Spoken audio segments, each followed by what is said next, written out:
எல்லோருக்கும் வணக்கம். Aadhira's kitchen YouTube சேனலுக்கு உங்களை அன்போடு வரவேற்கின்றேன். நல்லதை நினைப்போம், நல்லதே நடக்கும்னு சொல்லி இந்த பதிவை நான் ஆரம்பிக்கிறேன்.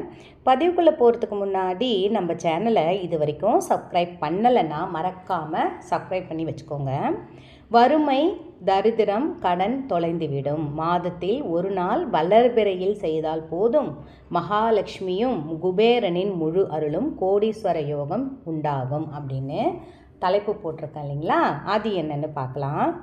பொதுவாக மகாலட்சுமியை வணங்கிட்டு வரவங்களை பார்த்திங்கன்னா, இந்த குபேரம் பூஜை செய்கிறவங்கள பார்த்திங்கன்னா நல்லாவே நமக்கு தெரியும்.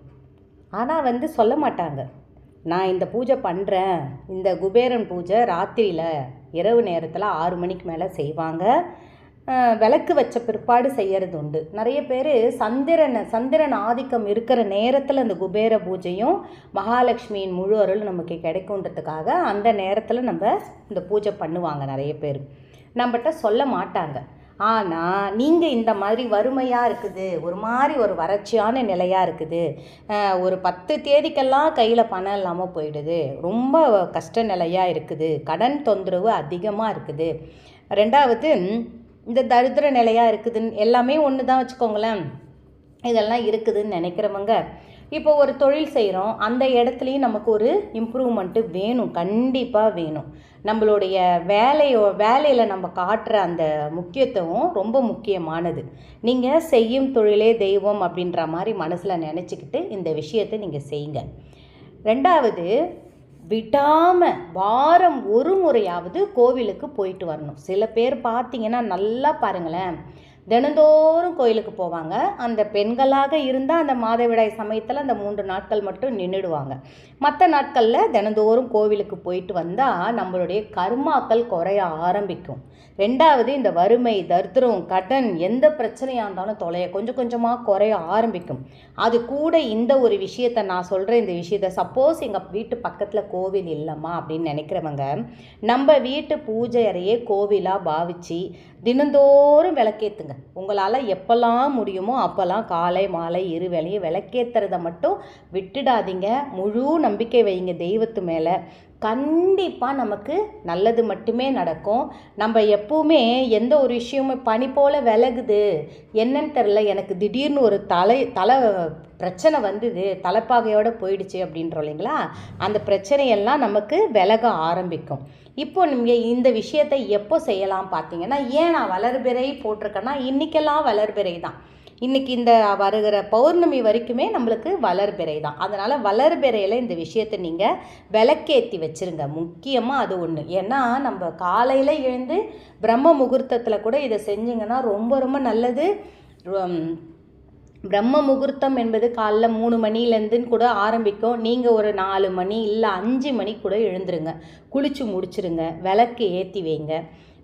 ஒரு விளக்கு ஏற்றினா கூட போதும். ஆனால் எனக்கு தெரிஞ்சது என்னென்னா, 3 விளக்கு பூஜை அறையில் எப்பவுமே ஒத்த விளக்காக ஏற்றாமல் கூட 2 விளக்கு 3 விளக்கு ஏறிந்தால் அந்த வீட்டுக்கு ரொம்ப நல்லது. அந்த விளக்கு எரிகிற வீடு விளங்கும்ன்ற மாதிரி உண்மை அது.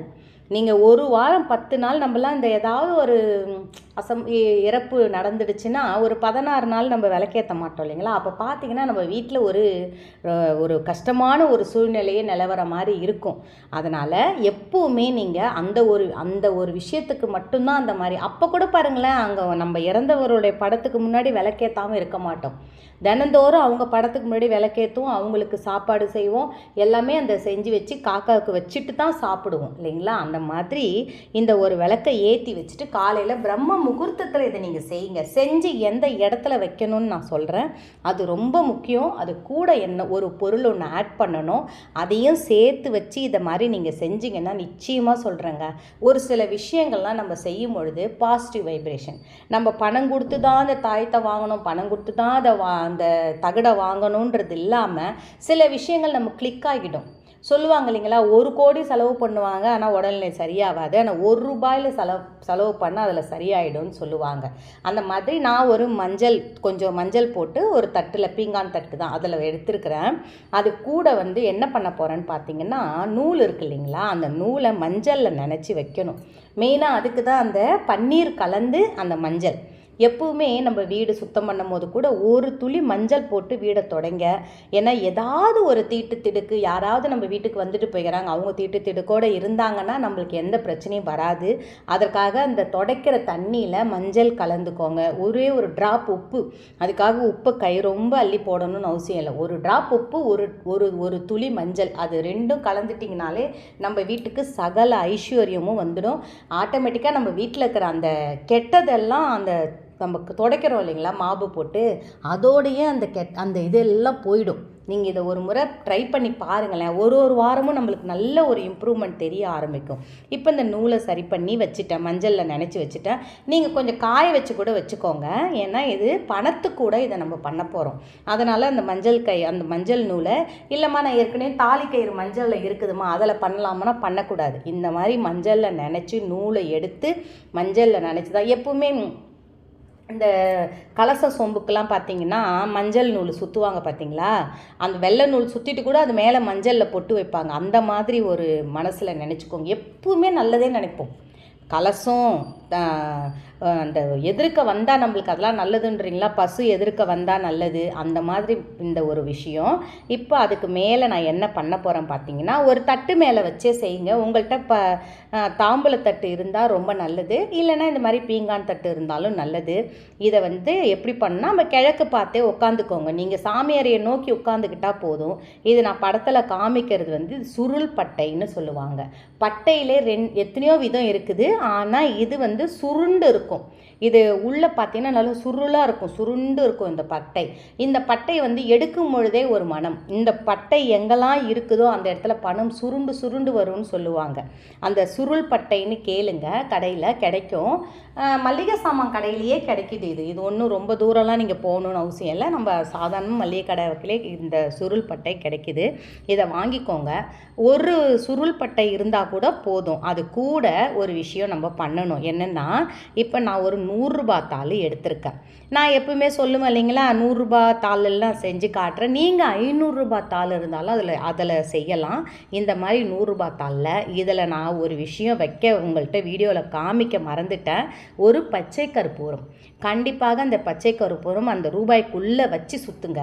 நான் வீடியோ எடுக்கும் போது அதை உங்கள்கிட்ட செஞ்சு காட்ட மறந்துட்டேன். அதனால தான் இப்போ வீடியோவில் நான் உங்களுக்கு சொல்கிறேன். ஒரு பச்சை கற்பூரம் அந்த பட்டை கூட சேர்த்து இந்த 100 ரூபாய் தாளையும் நீங்கள் இது 500 ரூபாய் தாள் இருந்தாலும் அதில் சுற்றி வைங்க.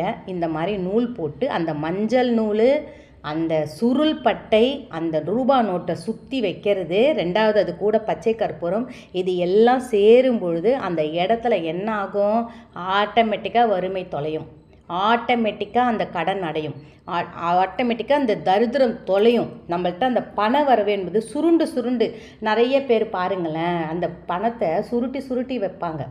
அதுக்கு இல்லாமல் சுருக்கு பையில் போட்டு வைப்பாங்க. அந்த காலத்தெல்லாம் அதுக்குன்னு ஒரு பை வச்சுருப்பாங்க. அந்த மாதிரி வச்சுக்கிறவங்கள பார்த்தீங்கன்னா நிறைய பணம் அதில் சுருளாக இருக்கும். அவங்க எடுத்து அது பிரிக்கிறதுக்கே அவங்களுக்கு அவ்வளோ நேரம் ஆகும். அந்த பணத்தை எண்ணி கூட சில நேரம் வைக்க மாட்டாங்க. சுருளாக ஒரு ரப்பர் பேண்டோ இல்லை நூல் சுற்றி தான், அப்போல்லாம் ஏது ரப்பர் பேண்டு, நூல் கட்டி தான் வைப்பாங்க. இந்த மாதிரி நீங்கள் எங்கே வைக்கணும் பார்த்தீங்கன்னா, இதை பணம் வைக்கிற இடத்துல வைங்க. இல்லை பூஜை அறையில் வச்சாலும் உங்கள் இஷ்டம். இல்லை நீங்கள் கிச்சனில் சமையல் அறையில் ஏதாவது ஒரு இடத்துல இந்த மாதிரி பணத்தை சுற்றி நல்ல இந்த மாதிரி மஞ்சள் நூல் கட்டி, என் பணம் நீங்கள் இதை கையில் வச்சுக்கிட்டு, குபேரன் முழு அருளும் எனக்கு கிடைக்க வேண்டும், குபேரன் மகாலட்சுமியோட முழு அருளும் எனக்கு, இந்த பட்டை கூட சுருளாக இருக்கிற மாதிரி எனக்கு பணம் சுருண்டு எனக்கே திரும்ப சேர வேண்டும் அப்படின்னு வேண்டிக்கிட்டு இந்த பணத்தை நீங்கள் வைங்க. சமையல் அறையில் நான் வாசனை அந்த அஞ்சரை பொட்டி இருக்கு இல்லைங்களா, அதில் கூட இதை நீங்கள் வைக்கலாம். நல்லதே நடக்கும், வெற்றி நிச்சயம்.